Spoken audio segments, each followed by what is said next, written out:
Assalamualaikum warahmatullahi wabarakatuh. Sebelumnya perkenalkan saya Cahaya Kairani dan bersama rekan saya Humaira Silpanayu. Baiklah, hari ini kita kedatangan usaha muda dari Kota Palembang. Boleh Kak perkenalkan diri dulu? Oke, Assalamualaikum warahmatullahi wabarakatuh. Perkenalkan, nama saya Fitrianto, biasa dipanggil Vito. Latar belakang hari ini sedang menjalani kesibukan di dunia bisnis. Kemudian usia saya 23 tahun, lalu saya hari ini tinggal di Kota Palembang. Oke, terima kasih Kak sebelumnya kita ucapkan karena Kakak udah nyempetin waktu buat hadir sore hari ini dan juga untuk berbagi pengalaman Kakak. Yang kita tahu kan Kak, seorang pebisnis itu tidak mudah, pasti tentu ada yang namanya proses, tantangan, bahkan hambatan, bahkan rintangan sekalipun. Nah, di sini kita pengen tahu sedikit tentang proses Kakak sampai dengan Kakak bisa sampai sekarang seperti sekarang ini. Kalau boleh tahu, usaha bisnis apa yang kakak jalani sekarang? Saya hari ini sedang bergelut di bidang jasa advertising atau jasa digital marketing. Oke, kan bisnis banyak nih Kak di luaran sana, tapi kenapa Kakak lebih memilih bisnis ini Kak? Yang pertama kita lihat peluang ke depan tuh ya, karena saya lihat di bisnis ini itu ada peluangnya yang sangat menjanjikan, dan saya juga lihat orang juga belum terlalu terjun ke bidang ini gitu kan. Maka saya mengambil bidang ini karena saya lihat potensinya ke depan, apalagi hari ini di zaman serba digital. Maka saya mengambil jasa ini atau bidang ini, saya juga sedikit menguasai di bidang ini. Makanya saya mau mengambil kenapa di bidang ini gitu. Kapan awal mula kakak kepikiran untuk buka usaha ini? Sebenarnya kalau kepikiran udah lama, dari semenjak kuliah juga sudah kepikiran bisnis, cuman mungkin waktu itu dari segi modalnya aja. Nah, baru terrealisasi itu ketika di semester akhir waktu kuliah. Oke, kan Kakak bilang bisnis nih, ada nggak orang yang terlibat dalam bisnis Kakak? Mungkin dari keluarga ataupun sahabat?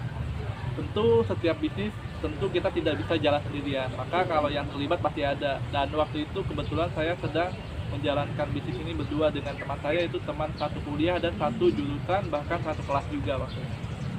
Oke nih Kak, berbicara anak muda, tentu kan anak muda ini banyak yang namanya pergaulan atau yang sering dinamakan circle. Kayak mana cara kita menyikapi circle tersebut Kak? Karena kan biasanya ada circle itu yang membawa kebaikan, ada yang membawa keburukan. Tentu kan tidak mungkin kita tidak berteman dengan yang buruk, tidak berteman dengan yang baik, ya Kak?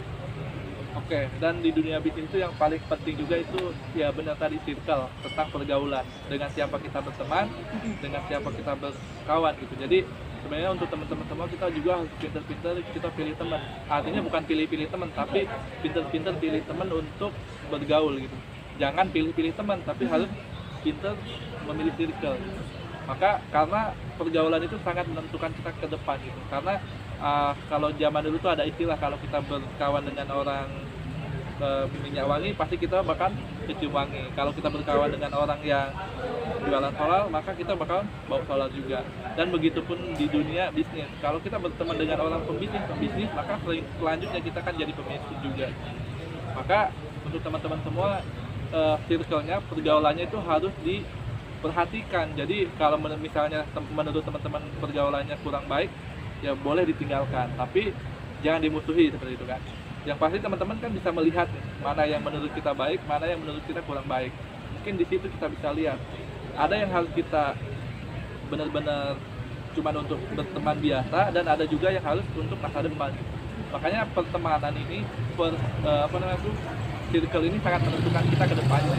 Makanya untuk teman-teman pintar-pintar mencari teman dan pintar-pintar mencari circle. Bisnis kakak ini kan di bidang digital.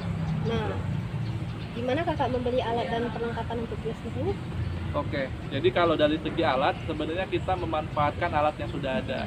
Karena waktu itu kita juga, waktu kuliah itu, kita masih satu jurusan dan di bidang multimedia gitu. Jadi waktu itu kita memulai bisnis ini dengan menggunakan alat seadanya gitu. Jadi alat yang sudah ada, yang sudah kita beli di waktu kuliah, itu kita manfaatkan untuk kita jual gitu kan. Bukan alatnya yang dijual, tapi kemampuan kita dengan memanfaatkan alat itu. Oke. Kalau bisnis kan kita berbicara tentang omset nih Kak. Nah, bagaimana omset yang Kakak dapatkan dari bisnis ini Kak? Sebenarnya kalau namanya bisnis, kalau bicara omset, itu omset pasti tidak pasti, betul. Ada namanya naik dan ada namanya turun. Tapi kalau dari segi omset, alhamdulillah gitu, namanya bisnis, kita tergantung yang order gitu. Kalau yang ordernya banyak, otomatis omsetnya juga banyak. Tapi kalau kita ngomongin omset, namanya pebisnis, omset itu tidak tetap. Ada saatnya naik dan ada saatnya juga turun. dari omset tadi, bagaimana cara kakak mengatur keuangannya untuk keperluan pribadi, keperluan usaha ataupun keperluan keluarga? Oke, jadi cara mengatur keuangannya yang pertama kita harus memisahkan keuangan pribadi dengan keuangan bisnis kita.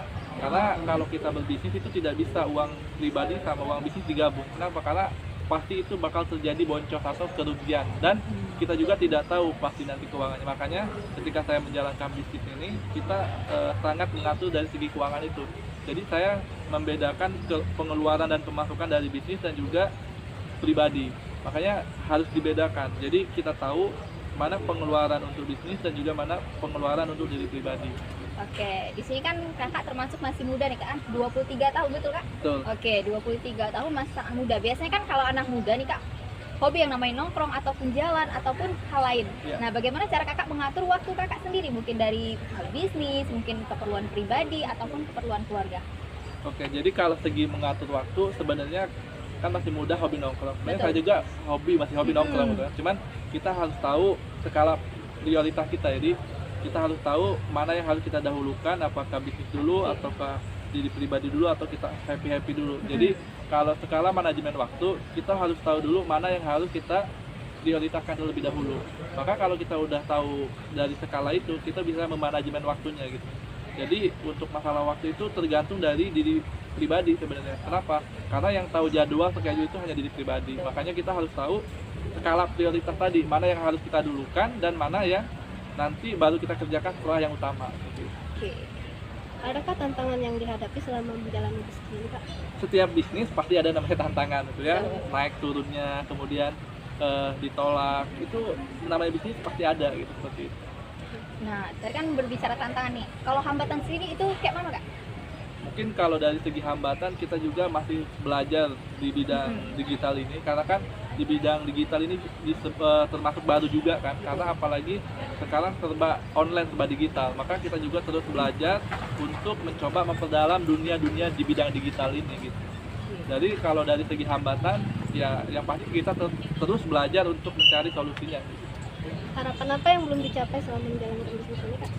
Sebenarnya harapan masih banyak sih, harapan yang dicapai itu masih banyak, dan kalau dari segi harapan tuh ya banyaklah harapan-harapan yang kita ingin capai cuman belum tercapai gitu. Contoh kita pengen punya kantor sendiri gitu kan, kita pengen punya tim yang banyak dan pengen punya peralatan yang memadai. Itu sebenarnya harapan-harapan ke depan yang pengen kita capai. Cuman untuk saat ini kan belum. Saat ini juga masih sewa kantor gitu kan. Oke, kan berbicara bisnis nih kak. Bisnis itu kan biasanya banyak resiko. Nah, pernah nggak sih kakak merasakan takut gagal dalam menjalani bisnis ini? Dan kayak mana sih cara kakak menyikapi rasa takut gagal itu? Menghilangkan rasa takut itu? Kalau bicara tentang ketakutan, namanya rasa takut itu pasti ada. Cuman kalau dalam pribadi, saya tidak pernah merasa takut dalam bisnis, apalagi gagal, karena saya sudah tahu resikonya. Kalau namanya bisnis, kalau nggak sukses ya pasti gagal. Makanya kita kenapa tetap menjalankan ini, karena sebelum saya memulai bisnis ini saya sudah tahu gitu kan apa resikonya. Jadi kalau untuk masalah ketakutan kegagalan itu tidak ada, cuman paling masalah-masalah hal yang kita belum tahu aja gitu. Karena sebelum saya terjun ke dunia ini udah tahu gitu kan, kalau nggak sukses ya gagal gitu. Jadi masalah itu ya biarlah gitu kan, yang penting kita jalani dulu aja gitu. Apa yang memotivasi kakak pengen bisa sukses di usia muda ini? Oke, sebenarnya motivasi awal tuh sebenarnya nggak terlalu besar, nggak muluk-muluk kan. Cuman waktu kuliah tuh cuman berpikir bagaimana kita bisa punya penghasilan sendiri, gitu. Kemudian bagaimana kita bisa punya beli barang-barang sendiri. Itu sih awal motivasi kenapa pengen memulai bisnis. Yang pertama itu tidak ingin merepotkan orang tua. Makanya kenapa mencoba hal-hal baru dan pengen coba bisnis, itu sih awal-awalnya tuh itu. Jadi bukan hal-hal yang besar gitu. Awalnya cuman yang pertama pengen tidak merepotkan orang tua, kemudian pengen beli barang-barang dengan uang sendiri. Itu awal mulanya seperti itu. Boleh nih kak kasih pesan atau kesan untuk anak-anak muda, untuk seluruh anak muda supaya semangat dalam berbisnis dan tidak merasakan takut ketika berbisnis. Oke, jadi untuk teman-teman semua mungkin pesan dari saya, yang pertama teman-teman jangan pernah takut untuk mencoba. Selagi kita masih muda, lakukan apapun sebanyak mungkin gitu. Karena di saat kita masih muda, pikiran kita masih panjang, kemudian wawasan kita juga masih banyak ke depan, kemudian pengalaman tentu akan menjadi pembelajaran yang sangat berguna untuk kita ke depannya. Maka selagi kita masih muda, manfaatkan waktu ini sebaik mungkin. Dan satu hal yang teman-teman yang harus teman-teman pahami, perbanyak pengalaman baru dan lakukan hal apapun selagi kita masih muda. Intinya jangan pernah takut untuk mencoba dan jangan pernah takut untuk gagal. Karena gagal itu sebuah kepastian kalau tidak kita coba sama sekali. Mungkin untuk teman-teman semua itu saja pesan dari saya. Terima kasih.